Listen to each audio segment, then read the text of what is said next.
అందరికీ నమస్కారం. ఈరోజు మనం గడపని పూజించడం వెనుక ఉన్న నిజమైన అర్థం ఏంటో తెలుసుకుందాం. మన ఇంటి ముందు ఉన్న గడప చాలామందికి అది ఒక చిన్న మెట్టు మాత్రమే అనిపించవచ్చు.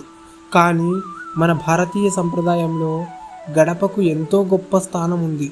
పూర్వకాలం నుంచి మన పెద్దలు ఒక మాట చెబుతుంటారు, గడపను ఎప్పుడూ గౌరవించాలి అని. ఎందుకంత ప్రాముఖ్యం ఇచ్చారు? దాని వెనుక ఒక ఆధ్యాత్మిక అర్థం ఉంది.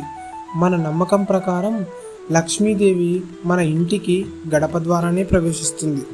అందుకే ఉదయం లేవగానే మొదట గడపను శుభ్రం చేస్తారు. గడపను కడిగి పసుపు కుంకుమ పెట్టి ముగ్గు వేయడం, ఇవి కేవలం అలంకరణలు కావు. ఇవి లక్ష్మీదేవిని ఆహ్వానించే విధానాలు. శుభ్రంగా ఉన్న గడప మన ఇంట్లోకి సంతోషం, ఐశ్వర్యం తీసుకొస్తుందని విశ్వాసం. ఇంకో ముఖ్యమైన విషయం ఏంటంటే, గడపను ఒక రక్షణ గీతగా కూడా భావిస్తారు.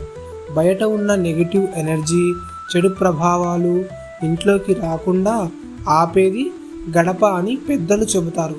అందుకే చాలామంది గడప దగ్గర దీపం వెలిగిస్తారు. దీపం వెలుగు చీకటిని పోగొట్టి శుభాన్ని ఆహ్వానిస్తుంది. వాస్తుశాస్త్రం ప్రకారం కూడా గడప చాలా ముఖ్యమైన స్థానం. ఇది ఇంట్లోకి వచ్చే శక్తుల ప్రవాహాన్ని నియంత్రిస్తుంది. గడప శుభ్రంగా, అందంగా ఉంటే మన ఇంట్లో పాజిటివ్ ఎనర్జీ పెరుగుతుంది. మరి ఒక సంప్రదాయం గురించి తెలుసా? మన పెద్దలు గడపపై నేరుగా కాలు పెట్టకుండా దాటుతారు. ఎందుకంటే గడపను పవిత్రంగా భావిస్తారు. అది కేవలం ఒక చెక్క లేదా రాయి కాదు, మన ఇంటి గౌరవానికి ప్రతీక. ప్రతి ఉదయం గడపను కడగడం, ముగ్గు వేయడం, ఇవి మన సంస్కృతిలో ఒక భాగం. ఇది కేవలం పూజ కాదు, ఇది ఒక జీవన విధానం. మన ఇంటి గడప శుభ్రంగా ఉంటే మన మనసు కూడా ప్రశాంతంగా ఉంటుంది.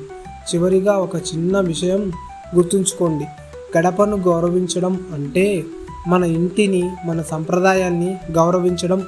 అందుకే ఇప్పటి నుంచి గడపను కేవలం ఒక మెట్టులాగా కాకుండా ఒక పవిత్ర స్థలంగా చూడండి. మన సంస్కృతి ఇచ్చిన ఈ అందమైన ఆచారాన్ని మనం కూడా కొనసాగిద్దాం. ధన్యవాదాలు. ఈ వీడియో మీకు నచ్చినట్లయితే లైక్ చేయండి, షేర్ చేయండి.